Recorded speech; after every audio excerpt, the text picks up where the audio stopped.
Bismillahirrahmanirrahim. Assalamu alaikum. I am your science teacher. Unit number 2, Reproduction and Living Thing. Today we will discuss from page number 20 to 25. Today our topic is reproduction in plants.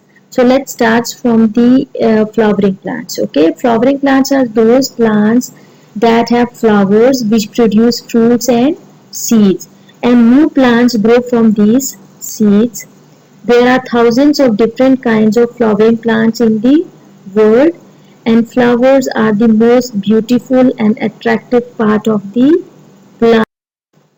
Flower is a reproductive part of plant. They help in reproduction. So as you already know that reproduction is a process in which living thing create new living thing of their own kind.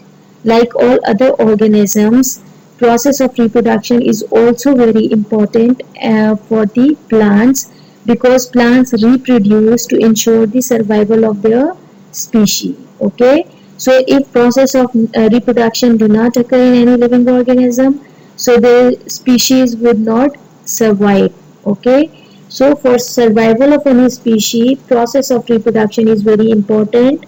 Either these are plants, animal, microorganisms. Sexual reproduction in plants, they involve male and female parts of the flower, and secondly they have 4 stages. It means life cycle of flowering plant, they have 4 main stages.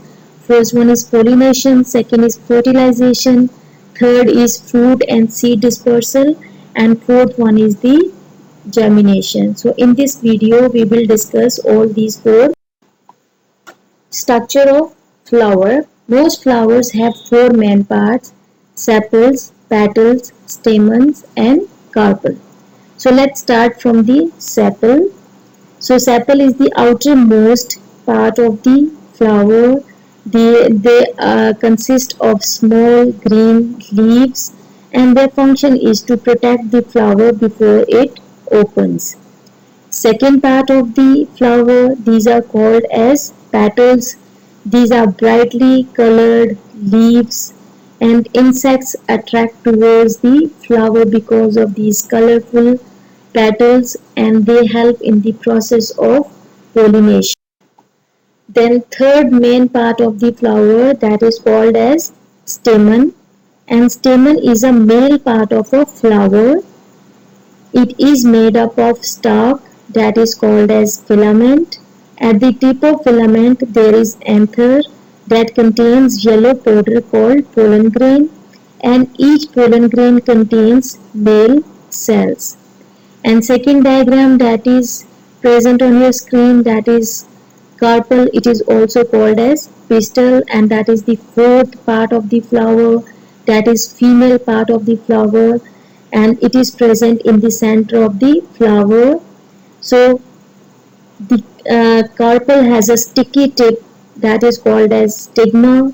Below stigma there is thin neck or tube-like structure that is called as style, and a lower portion or part is called as ovary, and inside ovary ovules are present. These are the female cells. So these are 4 parts of the flower: sepal, petal, stamen and carpel. Stamen is a male part of the flower and carpel is a female part of a. Now in life cycle of flowering plant there are 4 stages. So first stage is pollination. Pollination is a process in which there is transfer of pollen grain from anther to stigma.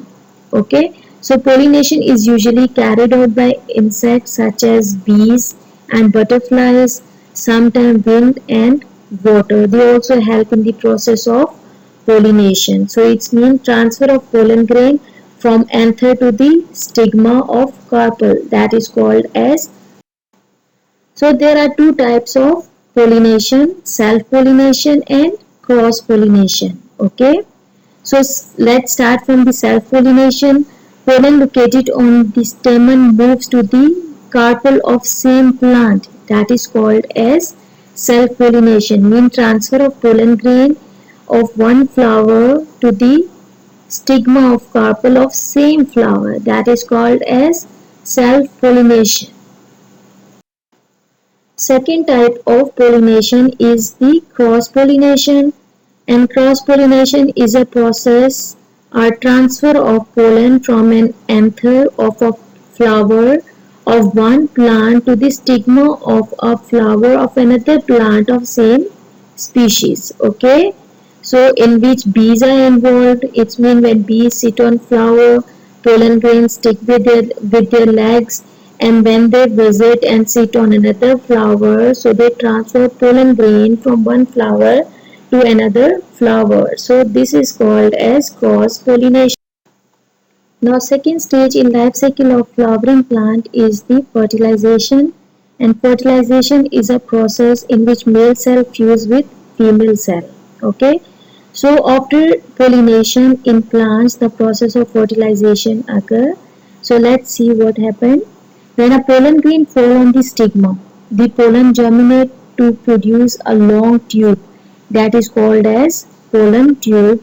Look at in this diagram, you can easily see the yellow color tube, that is the pollen tube that germinate through the style.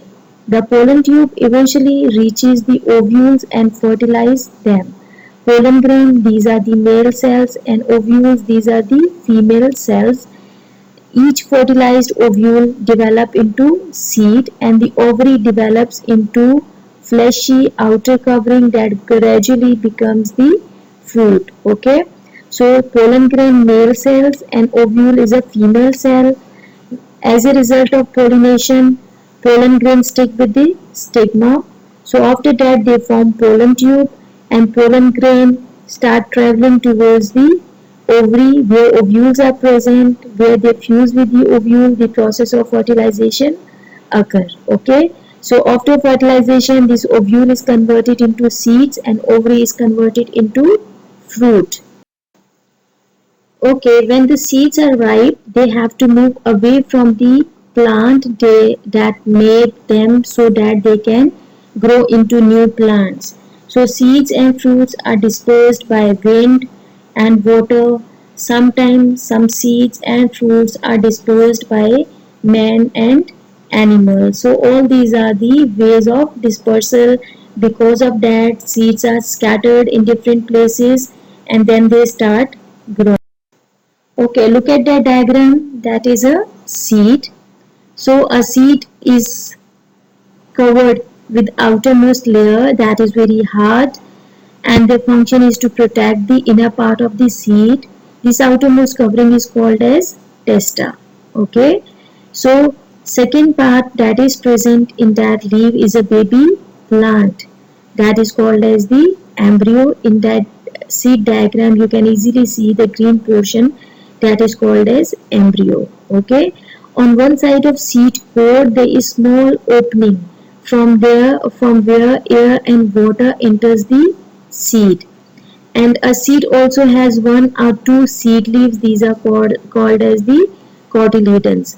Those seeds which have one seed leaf, these are called as monopod or monocotyledons, and those seeds which have two cotyledons or two seed leaves, these are called as dicotyledons. Okay, so cotyledons protect the baby plant and embryo inside the seeds, and food is stored in that cotyledon that soak up water and soluble substances dissolve in it.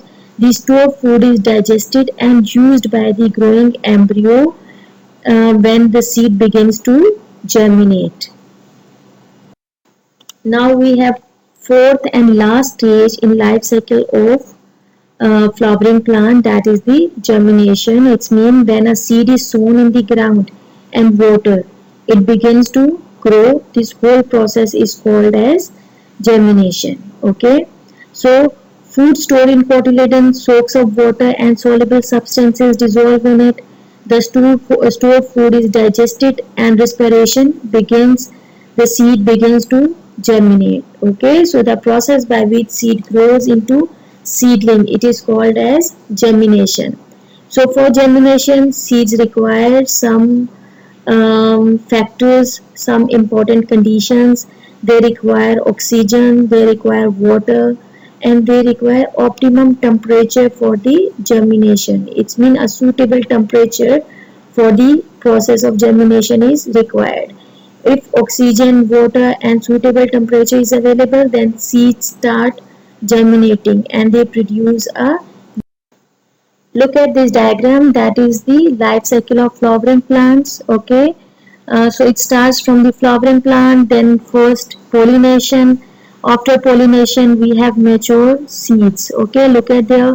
After with here pollination occur. After pollination fertilization occur in that flower and they produce seeds within the fruits. Okay, seeds are located, and now when these seeds are dispersed in suitable places, then the process of germination start. And when germination occur, they produce a new plants, and when this plant grow, they produce flowers on it. So this completes the life cycle of flowering plant. I hope you will understand the life cycle of flowering plants and all the stages that occurs in life cycle of flowering plants. Thank you.